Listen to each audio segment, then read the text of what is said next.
Okay, Assalamu alaikum everybody. Bismillahirrahmanirrahim. So, wow, how do I follow that?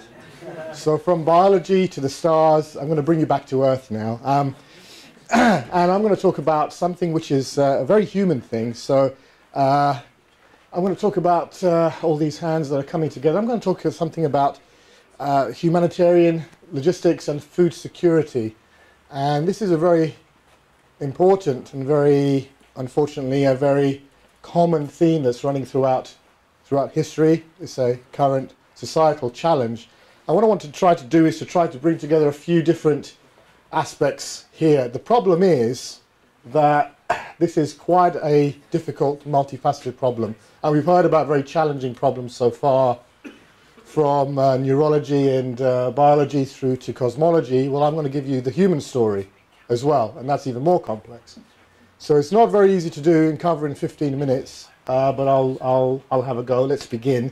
I want to cover about 4 separate areas here, and I want to try to link them together in some shape or form in terms of the research that I'm doing and colleagues are doing with me on humanitarian logistics and something called complex emergencies, and how that relates through to food security and some of the more recent research which we've actually just been awarded in the last few days. So first of all, I want to talk about humanitarian logistics. We're at the mercy of a world that is affected by natural and man-made disasters. And this brief slide here just sort of highlights, and it's already out of date because the timeline sort of stops here in 2005, but there's been many natural and man-made disasters over time. The issue with this is that it affects all of us. It affects certainly those people who are affected by those disasters, be it tsunamis, famine, and even war and conflict. And the issue here is that the humanitarian impact is absolutely huge, and we know of what that impact might be. But there are lots of other different humanitarian impacts that affect us and affect various parts of the world, be they pandemics, be they man-made or other natural disasters. There are a multitude of different factors and effects which affect people, which affect the human condition, which affect the human story. And some of them affect us more deeply than others. Now, I'm not going to cover all of these things, but I do want to look at and make the distinction between those natural disasters which are out of our hands, very much are acts of God, if you like. So these might be classified as natural disasters. And I want to compare them to what we might call complex emergencies. Now, complex emergencies are largely man-made, but can sometimes actually amplify a act of God, if you like, or a natural disaster. And here is by no means a comprehensive list, but it just gives you a flavour of some of the things that are the defining of a complex emergency. Civil unrest, war, economic collapse, pandemics, associated or unintended effects, what we call that in social sciences, in terms of loss of food, water, energy, sanitation, even economies as well, can all affect us in ways that are either unknown or are unintended. And so part of the interest that I have and colleagues have is looking at looking at complex emergencies in terms of the various aspects, the humans, if you like, that are involved. What actually happens when you have a complex emergency? Well, first of all, we know that a whole raft of people get involved, from even military organizations, NGOs, okay, may even be ourselves directly trying to help and aid in that situation. But what effectively we have is we have a complex layering of different stakeholders, a complex layering of different people who are trying to help out with the situation and are all trying to do the same, achieve the same goal, but in different ways, either in terms of collaboration or in terms of delivering aid or in terms of ensuring safety and security is met for local populations. But that leads us to an intractable problem, because each of those very noble and just acts can actually be competing against each other. So with some colleagues, we looked at, or tried to look at this situation in terms of a simple sort of, in many ways, neurological control system, how humans behave with each other. And what we did was we looked at, and this is just a small excerpt from some research we did around the Kosovan conflict, and the complex emergency that was happening there in the Balkans many years ago. We looked at, of course, how different stakeholders come together, what the inputs are, what the outputs are, and we've started to find out that there were various entry points and exit points of that humanitarian aid and that complex emergency situation that was occurring. A decision to cooperate all the way through to designing the partnership to actually deliver the aid.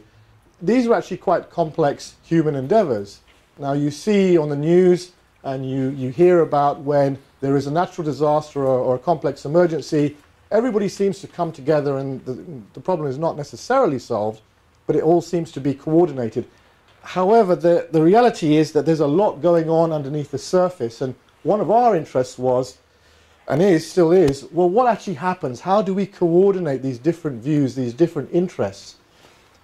One thing we used was if you like, a cybernetic or a human decision-making model, which is rooted in what we might call an archetype, a particular pattern of behavior.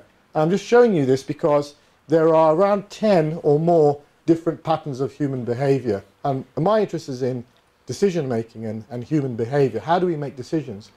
More importantly, what do those decisions result in? And what are the intended and unintended consequences?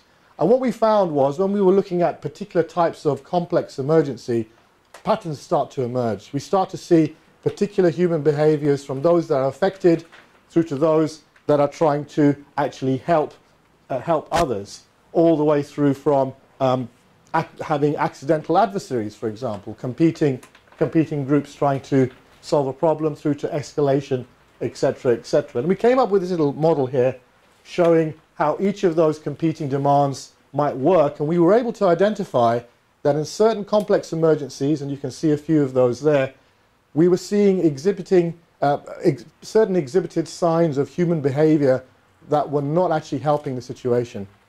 And this actually can make complex emergencies and those sorts of natural disasters or man-made disasters even worse.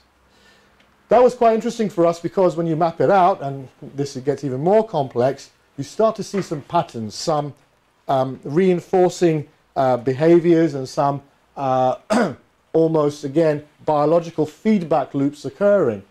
Lots of arrows, lots of feedback, lots of dynamism. But then what started to occur to us was that, well, is there something underlying some of these loops? And what we started to focus in on was we looked again at the people who were most affected. What were their basic needs? What are they looking for? So we started to look at some of these hotspots, if you like, in our little systems diagram here.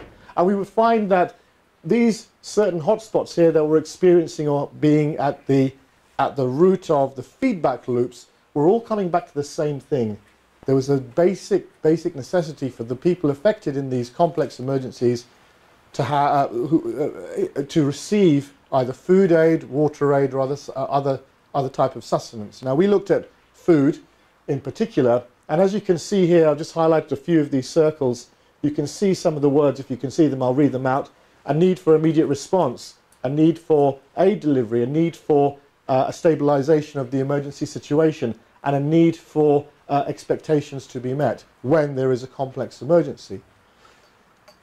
Now, on a separate path, we were also getting more and more interested in this idea of food security. Now, I'm not going to go into every single line of this because I'm whizzing through many slides here, but food security is basically the challenge that we have globally as a planet, in that we've got a limited amount of food, we have a limited amount of resources. How can we feed 11 billion plus humans in the next few years? Now, when you add that on top of a complex emergency, you're really dealing with a massive challenge and a very, very large problem. Population growth aside, this is something that, you know, is appearing more and more in the press. A lot of people are now looking at this, and if we look at and consider food security in terms of these three ideas of utilization, access, and availability here, when you're dealing with complex emergencies, what you tend to find is that the challenge is always around distribution, allocation, and then the safe supply of food.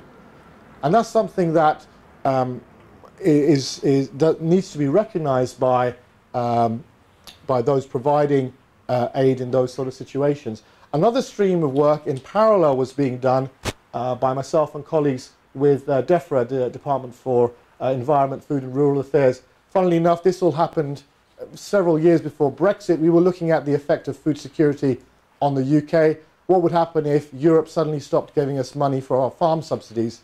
And of course, that's going to happen soon. We have to remember, in the UK, we are an island. Would we actually approach a complex emergency if we were suddenly devoid of food in the UK? Very real situation. What does that look like? A mess. It's an interconnected mess. It's almost like a neurological system again. It's like a brain working. But this is the system of the UK farming, of the farming community, of the UK farming system. Everything is interconnected. And we began thinking about this in terms of also another aspect of the food chain and food security, which is food waste. And we collaborated, and we have been collaborating with some colleagues in Cranfield and also in Georgetown University in Qatar, and also colleagues in Australia, looking at a different part of the world, this time looking at how food is consumed and used in a so-called affluent society, where actually they also have a food security situation in Qatar. Here, we don't have a complex emergency, but we have an emerging challenge or risk in terms of food waste. If you just look at some of the statistics around food production and the consumption of food in that part of the world, a lot of the food is imported, close to nearly 100%, 97%, but a lot of it is wasted as well. So what's going on here? We have some themes, and we carried out some workshops. We did some systems dynamics, some simulations. We were thinking about this. What's going on? What would happen if the food security scenario and the complex emergency scenario were to come together? What would happen then? We know that food is an intrinsic basic human need, a human right as well, some would say. What would happen then? Well, we thought about this, and we started looking at the research we were doing, all these different types of research. Come up with this, what I call the deadly triangle, this triangle of demand, supply, behavior, and an outcome. So I'm going to have to dash through this now. But ultimately, what we were looking at is a combination of all of these aspects coming together. Very interesting paper by David Helbing in Nature a couple of years back, which highlighted actually the same triangle that we were looking for. We found it in two different ways. The interplay and intersection of how we behave as human beings, regardless of how we react with each other and work with each other, and natural disasters can lead us to some quite serious consequences. So we need to consider how can we bring aid, and how can we work together collaboratively to avoid these complex emergencies. I know we have to go shortly, in fact immediately now, but just to let you know, this work is actually heading towards something, heading towards a conclusion. This is actually the last slide, and we're now going to take some of these ideas into actually addressing a very real complex emergency. We're going to be looking at Syria. We're going to be working with some colleagues in Turkey, looking at how we can actually address some of those very real food security and complex emergency problems in Syria and in Turkey, the refugee camps there, with colleagues. Whizzed through that at speed, I know, but happy to take questions afterwards. Thank you very much. Thank you.